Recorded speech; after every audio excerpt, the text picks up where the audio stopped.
Greetings, Chrome users. In this tutorial, we'll guide you on how to open all search history in a new tab group in Chrome on your PC. Let's get started. Step 1. Launch Google Chrome on your PC by clicking on its icon. Step 2. Look towards the top right corner of the screen.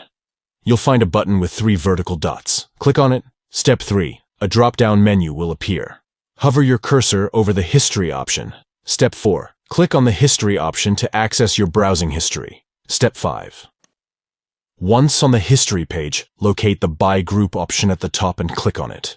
Step 6. Next to the Group option, click on the 3 vertical dots to reveal additional choices. Step 7. From the options presented, select Open All in New Tab Group. And there you have it. You've successfully learned how to open all search history in a new tab group in Chrome on your PC. Enjoy browsing through your history in an organized and convenient manner. We hope you found this tutorial helpful. If you did, please give this video a thumbs up and don't forget to subscribe to our channel for more informative guides. Thank you for watching.